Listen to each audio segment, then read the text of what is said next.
नमस्कार, मी तृप्ती पालकर. डॉक्टर तुमच्या घरीमध्ये तुमच्या सगळ्यांचं स्वागत. आज आपल्या सोबत आहेत डॉक्टर संजय हेलाले. डॉक्टर, तुमचं खूप खूप स्वागत आहे. पुढे जाण्याआधी आणि डॉक्टरांची ओळख करून घेणं अत्यंत महत्त्वाचं आहे. डॉक्टर संजय हेलाले हे मुंबईतल्या ENT म्हणजेच नाक कान घसा तज्ज्ञांच्या यादीतलं एक अग्रक्रमाचं नाव आहे. तब्बल 28 वर्षाहून अधिक काळ त्यांनी या क्षेत्रात काम केलंय आणि आज ते कोक्लिअर इम्प्लांट्स, थायरॉइड आणि पेरोटिड शस्त्रक्रिया, स्कल्बेस सर्जरी आणि चक्कर किंवा वर्टिगो सारख्या गुंतागुंतीच्या त्रासांवरती यशस्वी उपचार करण्यात तरबेज आहेत. डॉक्टर हेलाले यांचं शिक्षण आणि अनुभव केवळ भारतापुरताच मर्यादित नाहीये, तर इटलीच्या ग्रुपो ऑटोलॉजिकोमध्ये, अमेरिकेच्या ओहियो स्टेट युनिव्हर्सिटीमध्ये आणि ऑस्ट्रेलियामध्ये सुद्धा त्यांनी विशेष प्रशिक्षण घेतलेलं आहे. त्यांच्या संशोधन लेखांना आंतरराष्ट्रीय स्तरावरती मान्यता मिळालेली असून त्यांनी अनेक राष्ट्रीय आणि आंतरराष्ट्रीय परिषदांमध्ये आपली मतं मांडलेली आहेत. विविध कार्यशाळांमध्ये ते प्रमुख वक्ता किंवा अध्यक्ष म्हणून सुद्धा सहभागी झालेत. सध्या डॉक्टर हेलाले हे super speciality ENT care and research सेंटरचे प्रमुख आहेत. हे सेंटर क्रिटिकेअर हॉस्पिटल, कुर्ला पश्चिम, अंधेरी पश्चिम आणि अंधेरी पूर्व इथे कार्यरत आहे. शिवाय ते कुर्ला भाभा म्युनिसिपल हॉस्पिटल आणि क्रिटिकेअर एशिया हॉस्पिटलमध्ये प्राध्यापक म्हणून सुद्धा सेवा देतात. त्यांच्या उत्तम कामगिरीकरता त्यांना अनेक पुरस्कारांनी सन्मानित करण्यात आलेलं आहे. उझबेकिस्तानच्या ताश्कंदमध्ये इंटरनॅशनल एक्सलन्स अवॉर्ड, चैतन्य पुरस्कार, समाज गौरव सन्मान पुरस्कार, आंतरराष्ट्रीय ऑटोलॉजी कार्यशाळेमध्ये प्रथम पारितोषिक हे आणि असे अनेक पुरस्कार त्यांना मिळालेले आहेत. डॉक्टर, तुमचं पुन्हा एकदा कार्यक्रमामध्ये मी स्वागत करते. तर पहिला प्रश्न मला हाच तुम्हाला विचारायचा आहे. बऱ्याच जणांना मुळात हा प्रॉब्लेम काय आहे, हा विषय काय आहे या संदर्भातली काहीच माहिती नसते. तर क्रिटिकेअर हॉस्पिटलचा फ्री कोक्लिअर इम्प्लांट हा प्रोग्राम जो तुम्ही सुरू केलेला आहे तो नेमका काय आहे या संदर्भात मला सविस्तर उत्तर हवं. याशिवाय कोक्लिअर इम्प्लांट म्हणजे काय हेच नेमकं लोकांना माहिती नसतं, त्याबद्दल तुम्ही सविस्तर सांगावं. तत्पूर्वी मी NDTV मराठीचे आभार मानतो की हा जो विषय आहे कोक्लिअर इम्प्लांट हा अतिशय संवेदनशील विषय आहे आणि ह्या विषयावर बोलण्यासाठी तुम्ही मला आमंत्रित केलात, त्याबद्दल मी आता तुमचा आभारी आहे. कारण हा विषय समाजातल्या प्रत्येक व्यक्तीपर्यंत पोहोचणं अत्यंतिक महत्त्वाची गोष्ट आहे. खरंच. आता कोक्लिअर इम्प्लांट म्हणजे काय असतं, हे एक यंत्र आहे जे जन्मतः बधिर असलेले मुलं किंवा काही व्यक्तींचं श्रवणशक्ती अचानक किंवा काही कारणाने बोलणं प्राप्त झाल्यानंतर, संपूर्ण नष्ट झाल्यानंतर शस्त्रक्रिया करून हे यंत्र त्यांच्या कानाच्या पाठीमागे बसवलं जातं आणि त्या यंत्राद्वारे ते ऐकूही शकतात आणि ती लहान मुकबधीर मुलं असतात ते बोलूही शकतात. म्हणजे असा एक त्यांच्या जीवनामध्ये आमूलाग्र बदल घडवून आणणारं एक अद्भुत टेक्नॉलॉजी आहे. अच्छा. आणि ह्या टेक्नॉलॉजी अत्यंतिक महागडी आहे. म्हणजे शस्त्रक्रियेपासून ते त्यांच्या थेरपीपर्यंत साधारणतः 8 ते 10 लाख रुपये खर्च येतो. अच्छा. पण ही शस्त्रक्रिया आमच्या हॉस्पिटलमध्ये फ्री व्हावी यासाठी माझे जे सद्गुरू आहेत, प्रेम अवतार युगदृष्टा हरिकृपा पीठाधीश्वर श्री श्री 1008 स्वामी हरिचैतन्य महापुरुषजी यांनी एक संकल्पना मांडली की ही आपण समाजातल्या अशा वर्गापर्यंत ती मोफत पोहोचवणं ही त्यांची संकल्पना होती. आणि त्याचं उद्घाटन त्यांनी करून एक पहिलं जे कोक्लिअर इम्प्लांट होतं त्या कोक्लिअर इम्प्लांटसाठी लागणारा संपूर्ण खर्च त्याने दिला आणि त्यापासून त्याची सुरुवात झाली. अच्छा. हॉस्पिटलचे जे ओनर आहे डॉक्टर नाम जोशी आणि मासुमा जोशी, ते चेअरमन आहेत क्रिटिकेअर ग्रुप ऑफ हॉस्पिटलचे. त्यांना हा उपक्रम अत्यंत आवडला. तो पण हा समाज उपयुक्त उपक्रम आहे. त्यांनी त्याचे संगोपन केलं, त्याला वाढवलं. आता ते एक वृक्ष मोठं झालं आहे. आता त्यांची फॅमिली पण मोठी झाली आहे कोक्लिअर इम्प्लांट रिसिपियंटची आणि ह्याचे लाभार्थी पण खूप मोठे आहेत. पण तरी आपणाला म्हणजे हा एक मेसेज समाजाला पोहोचवण्यासाठी तुमच्या माध्यमाची ही खूपच गरज होती. सर, कोक्लिअर इम्प्लांट म्हणजे नेमकं काय तुम्ही आम्हाला सांगितलेलं आहे. मात्र मुळात तर श्रवण यंत्र पूर्वी बसवलं जायचं ज्यांना ऐकायला येत नसेल त्यांना, म्हणजे माझ्या माहितीप्रमाणे तरी. मात्र कोक्लिअर इम्प्लांट हे एक वेगळं सिस्टीम आहे. या दोघांमध्ये नेमका काय फरक आहे? श्रवण यंत्र कसं की समजा पार्शियल किंवा अर्धवट ऐकण्याची क्षमता गेलेली असेल तर श्रवण यंत्राचा फायदा होऊ शकतो. पण श्रवणयंत्र काय करतं, आवाजाला मोठं करून पडद्यावर सोडतं. पण पडद्यातून ते शेवटी कॉकलियामधूनच मेंदूला जातं. पण कॉकलियाच खराब असेल तर श्रवणयंत्र काम करू शकत नाही.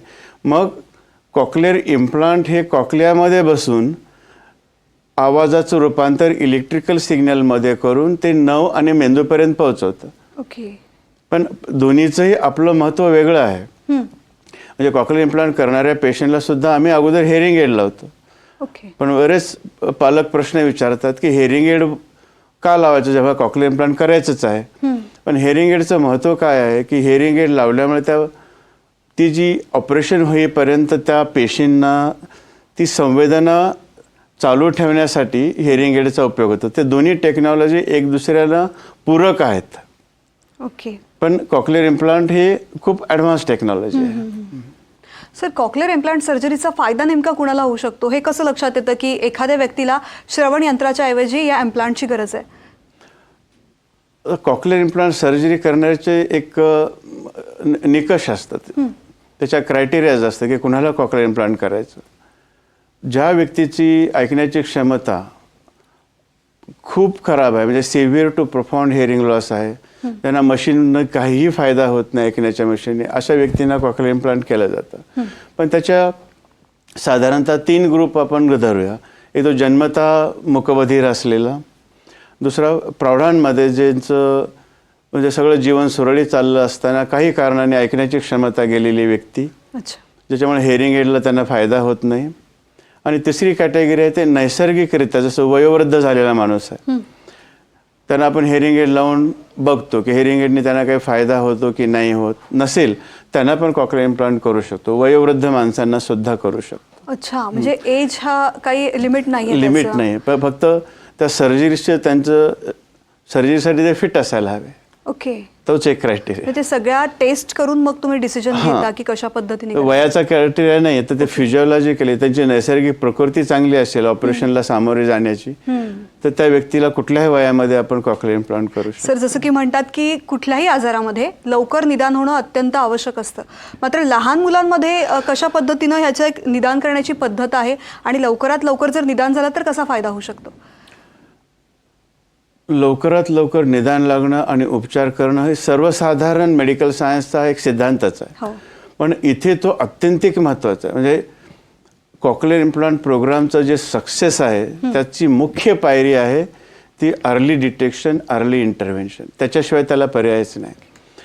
ह्याची एक साधारणपणे मी तुम्हाला, जसं डार्विनचा सिद्धांत आहे की use or lose it, use it नाव और लूज इट परमनंटली. हे ह्या बाबतीत सत्य का आहे?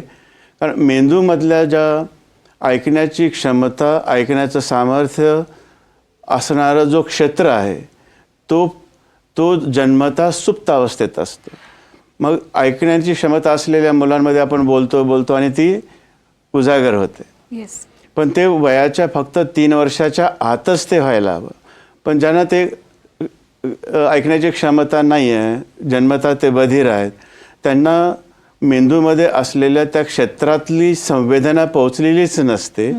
तर ते कालांतरे म्हणजे 2-3 वर्ष 5 वर्षानंतर ते क्षेत्र निकामी होतं आणि नंतर कॉकलिअर इम्प्लांट करून फायदाही होत नाही. आणि हा जो गोल्डन पिरियड आहे त्याचा आपण फायदा उचलवणं खूपच महत्त्वाचं आहे. आणि त्यात माध्यमाचं खूप मोठा सहभाग आहे की तुम्ही लोकांना जागरूक करून ह्या जो गोल्डन पिरियडचा फायदा त्याने घ्यावा आणि आपल्या कुठल्याही मूकबधीर मुलाला नॉर्मल शाळेमध्ये जाईपर्यंत त्याच्या सगळ्या प्रक्रिया त्याने फॉलो करायला हव्या.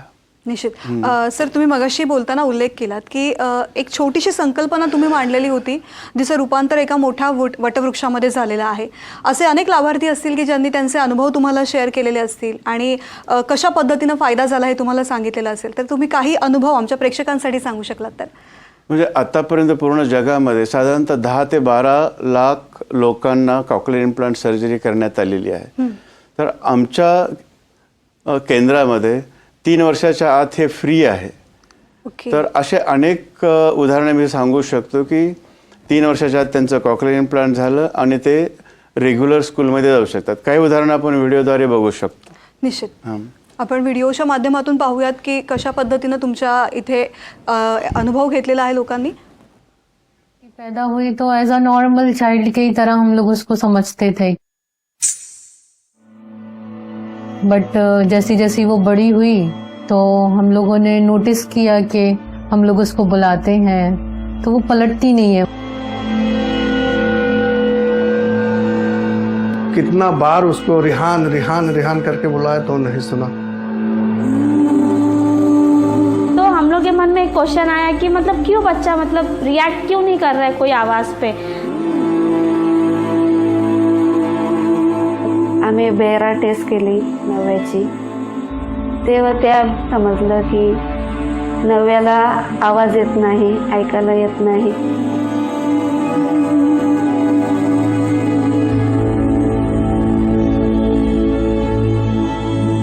हम लोग का मालूम ही पड़ गया कि वो कुछ नहीं सुन सकता करके टूट गए थे हम लोग.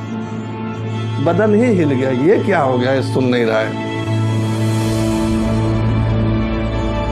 मैं फिल्म लाइन में लाइटमैन का काम करता हूँ.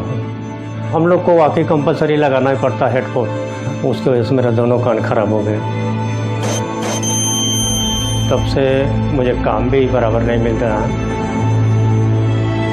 तो मेरे 3 बेटियाँ हैं, मैं तीनों को पढ़ाने की सोचता हूँ, तीनों को अच्छी लाइफ देना सोचता हूँ कि मैं नहीं रहूँ तो ये लोग कम से कम अच्छा तो कर सके, क्योंकि आज की लाइफ में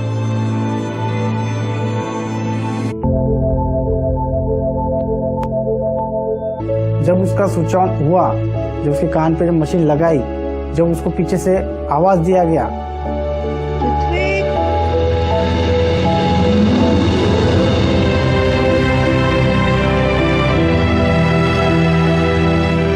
फर्स्ट टाइम उसको थोड़ा प्रॉब्लम हुआ क्योंकि वो अचानक सुनने लगा तो कैसा रोता था वो. 1 महीना थोड़ा उसको प्रॉब्लम हुआ एडजस्ट होने में.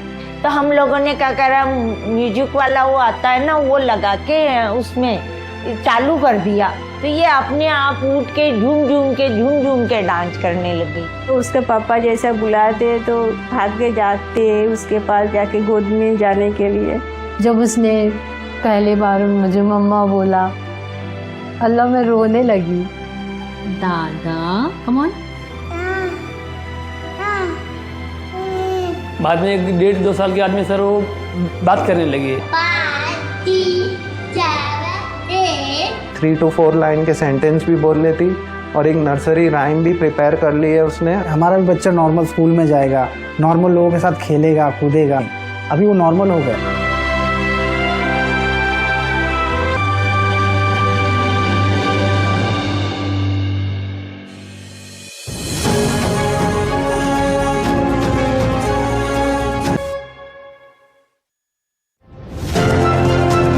भगवान हमारे को डॉक्टर के रूप में मिले. उन्होंने अपने बच्चे से भी ज्यादा मेरे लड़के को प्यार किया. कहाँ से पैसा आ गया मुझे नहीं मालूम. ऑपरेशन तो करवा लिया और डॉक्टर साहब की वजह से मैं सुनने भी लगा. उसकी लाइफ जो है सवारी है उन्होंने.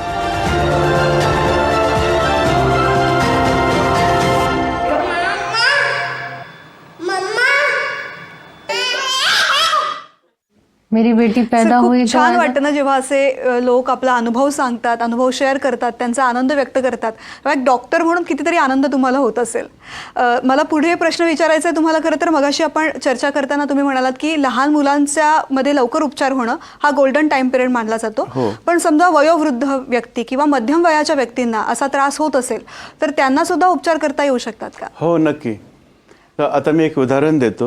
29 वर्षाची महिला एक 6 महिन्यापूर्वी माझ्याकडे आली. तिचं साधारणतः 10 वर्षाच्या आत कानाचा त्रास होत होता आणि दोन्ही कानाचे 4-5 ऑपरेशन होऊनही कानाची पूर्णपणे ऐकण्याची क्षमता नष्ट झाली. त्यानंतर तिचं लग्न झालं, मूल झालं, पण ती बहिरीच होती. अच्छा. मग आम्ही सांगितलं की त्याला कॉक्लिअर इम्प्लांट आपण करू शकतो. तिचं कॉक्लिअर इम्प्लांट 6 महिन्यापूर्वी झालं आणि आत आपण तिच्या व्हिडिओमध्ये बघू शकतो की ती कशी बोलते, ते ऐकून बोलते. तशाच प्रकारे जे वयोवृद्ध फिरलो वगैरे जत्रा साजरी केली. लोकांबरोबर बोलली का तू? लोकांबरोबर बोलली, हो. आणि कसं वाटलं लोकांबरोबर बोलून? जरासं आता म्हणजे हळूहळू जसं पुढे जातोय ना तसं म्हणजे क्लिअरिटी वगैरे वाढली तिथे जाऊन. आणि 72 वर्षाचे वयोवृद्ध त्यांची मुलं आली की त्यांना 25 वर्षापासून ऐकायला येत नाही, पण आता मागच्या 10 वर्षापर्यंत मुळीच ऐकायला येत नाही. म्हणजे ते जगापासून एकदम तुटलेले आहेत आणि ते डिप्रेशनमध्ये असतात. लोक काय बोलतात तर त्यांना वाटतं माझ्याविषयी वाईट बोलतात. तर ते म्हणाले आम्हाला आमच्या वडिलांना ऐकण्याची क्षमता द्यायची. यामुळे मानसिक आरोग्यावरती पण परिणाम होतो. नक्कीच होतो, कारण जगाशी संबंधच नाही आहे. नातवंड काय बोलतात कळत नाही आहे, सुना काय बोलतात कळत नाही. मग आम्ही सांगितलं की कॉकलियर इम्प्लांट हा पर्याय आहे. आणि त्यांचं कॉकलियर इम्प्लांट झालं आणि त्यांना एवढा चांगला रिझल्ट मिळाला, ते एवढे खुश झाले, तो आपण व्हिडिओद्वारे बघू शकता. नाम શું છે? મનુભાઈ જીવરાજભાઈ ઘેનિયા. ક્યાં રહ્યો છો? મોટા વરાસા. તમે આ કેટલા વર્ષ થયા નહોતા સાંભળતા? 25 વર્ષ થયા. આ પછી શું કર્યું? આ શું કર્યું તો સંભળાય છે? આ ઓપરેશન કરીને. તો હવે આમાં આ કોક્લિયર ઇમ્પ્લાન્ટ કર્યું તો પહેલાં કેટલું સંભળાતું હતું? આ નહોતું ઓપરેશન કર્યું ત્યારે?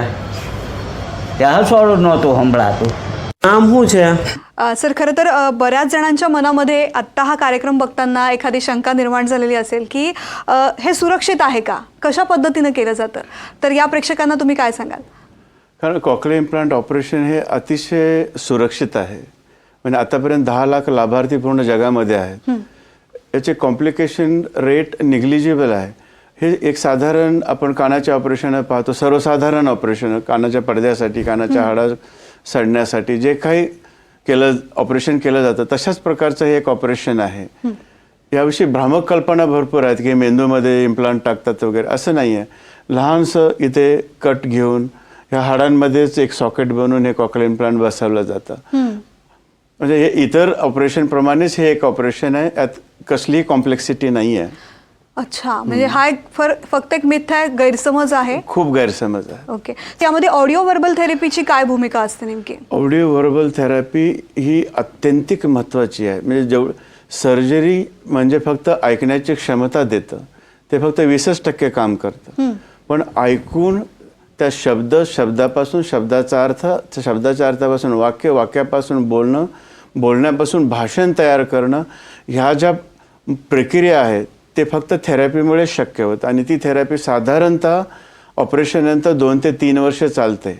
ती थेरपी नाही घेतली तर हे ऑपरेशनला काही अर्थ नाही. अच्छा, म्हणजे दोन्ही गोष्टी महत्त्वाच्या. दोन्ही अत्यंत महत्त्वाची गोष्ट आहे. म्हणजे थेरपीचं प्लॅनिंग करूनच आम्ही सर्जरी करतो.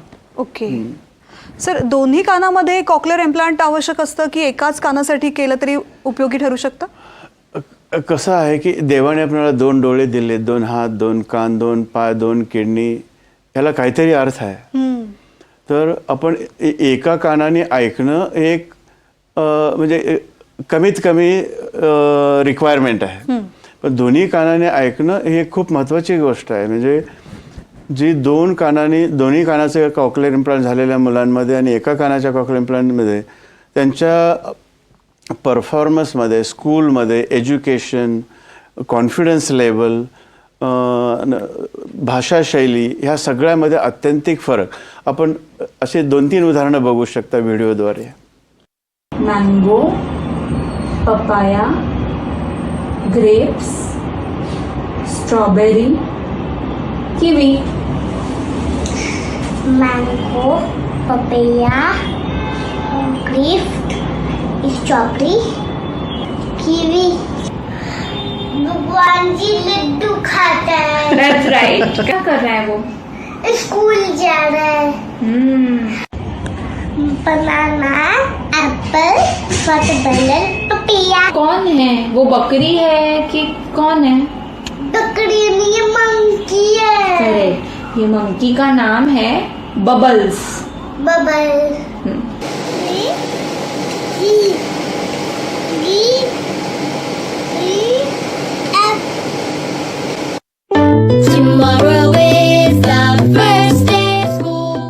तीन व्हिडिओ बघितले की त्यांचं दोन्ही कानाचं कॉकलियर इम्प्लांट झालं आणि ती मुलं किती असं ओळखू येत नाही की त्यांचं कॉकलियर इम्प्लांट झालेलं आहे. एवढं ते सुसंगत बोलतात. आणि एवढं धाराप्रवाह वाटतच नाही बोलतात. त्यांना या आधी काही त्रास होता. म्हणजे ते बहिरेच होते, अच्छा, पण त्यांचं दोन्ही कानाचं कॉक्लिअर इम्प्लांट झालं. ओके. एका कानापेक्षा दोन्ही कानाचं होणं एक जमीन आसमानाचा फरक असतो. पण त्यामध्ये काही कालावधी असेल ना, की काही ते काळ एकदाच पण करू शकतो, पण ही महागडी यंत्रणा असल्यामुळे एकानंतर एक पण करू शकतो. हे अनुभव पाहून आणि तुम्ही जे कॉक्लिअर इम्प्लांटमेंटबद्दल एक्सप्लेन केलेलं आहे ती सगळी माहिती पाहून प्रेक्षकांच्या मनात निश्चित इच्छा निर्माण झाली असेल की आपल्या आजूबाजूला कोणती व्यक्ती असेल किंवा आपले नातेवाईक असतील त्यांना या सर्जरीबद्दल माहिती द्यावी. नक्की. मात्र मूळ प्रश्न प्रत्येकाच्या मनामध्ये असेल की या सर्जरीसाठी खर्च किती येतो. साधारण ह्या सर्जरी आणि थेरपी हे मिळून साधारणतः 10 ते 12 लाख रुपये खर्च येतो. पण चिंता करण्याची गरज नाही आहे. अच्छा, सरकार आणि गैर सरकारी कितीतरी संस्था यासाठी अथक परिश्रम करून ही शस्त्रक्रिया आणि थेरपी फ्री पोचावी यासाठी अहोरात्र कष्ट करत आहेत. आणि आमच्याकडे साधारणतः 40 मुलांचं मागच्या वर्षी फ्री कॉक्लिअर इम्प्लांट सर्जरी झाली. तर ती फ्री म्हणजे पेशंटसाठी फ्री आहे, पण त्यासाठी कोणीतरी खूप परिश्रम करून ते पैसे जमवतं. पण हा खर्चाचा मोठा आकडा बघून लोकांनी घाबरायला नको, प्रयत्न करायला हवे. निश्चित. आणि आम्ही आता आपल्या देशाच्या यशस्वी प्रधानमंत्र्यांना पण पत्र लिहिलं आणि त्यांनी मला बोलवलं पण होतं एक म्हणजे ह्याच्यासाठी सजेशनसाठी. ह्या सगळ्या यांची संपूर्ण ट्रीटमेंट ही फ्री व्हावी आणि बायलॅटरल कॉक्लिअर इम्प्लांट प्रत्येक मुलाचा व्हावा यासाठी मी आग्रह धरला. आणि तसेच आपल्या भारतीय सेनेतले लष्करातले कुठल्याही व्यक्तीला किंवा त्यांच्या डिपेंडन्सना कॉक्लिअर इम्प्लांटची गरज पडली तर क्रिटिकेअर हॉस्पिटल त्यासाठी ते फ्री कॉक्लिअर इम्प्लांट करण्यासाठी तयार आहे. सर, खूप सुंदर माहिती तुम्ही सांगितलेली आहेत. मात्र कार्यक्रमाची वेळ संपत आलेली आहे, त्यामुळे आपल्याला इथेच थांबावं लागतं. खूप खूप धन्यवाद डॉक्टर, तुमच्या घरी या कार्यक्रमात तुम्ही सहभागी झाले. Thank you so much. आणि डॉक्टर, तुमच्या घरी या कार्यक्रमामध्ये आता वेळ झाली आहे इथेच थांबायची. नमस्कार.